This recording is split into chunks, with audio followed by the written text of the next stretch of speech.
Welcome back. If you are following with this course on Windows and using Visual Studio, then okay. What you need to have basically to get started with creating Azure Functions is basically when you are installing the Visual Studio, make sure that you have the Azure SDK. So once you are choosing the Azure SDK to be installed, then okay, it's fine. You have Azure or Azure Functions already there. And if you try to create a new project, if you go for search templates here, and I will search for Azure Functions. So you can scroll a little bit. And here we go. This is our famous logo. You have to get used for this because it's going to be very common very soon. So we can simply just go ahead and get started with Azure Functions from here.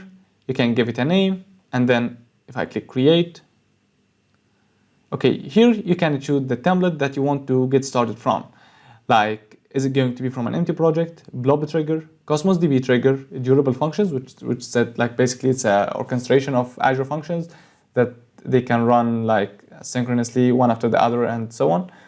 Event grid, event hub, you are going to see all of this stuff because there's going to be a specific course about Azure Functions after we finish TicketsBaskset here on AK Academy. So there is a lot of things, but what we are interested on is basically blob trigger. So when a new blob being added to a specific container in our storage account, we need this function to work. Okay, this is basically if you are following on Windows. And what we need as well, this is a very important tool, and whenever you try to run this function, you need this, and Visual Studio will try to install it anyway. You need the Azure Functions CLI, or the command line interface. So you can visit this URL. I'm gonna put the URL in the description box below. So here, what you need to do is you can install the Azure Functions tool, basically, or core tools, either on Windows, macOS, or Linux. So in my case, I'm on Windows. So if I click here, then okay, great. Choose just your version, 64-bit or 32-bit. So when you click here, I have the Azure Functions already installed here, but just follow the installation process. It's very simple, and then you are just ready to go. To make sure that you are ready, you can click here, open up CMD, and just run the command func.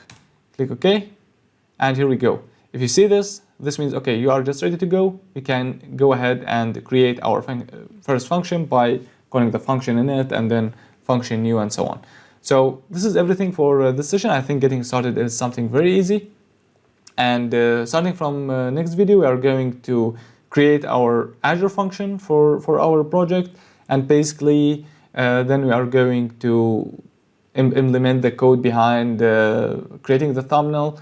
And then we are going to publish this for Azure. Then our Azure function is just going to be available out there whenever you want to use it. Just give it a stream. It's going to give you a thumbnail, and we'll put the result in a specific container. So thank you so much for watching, and we will get started in the next video.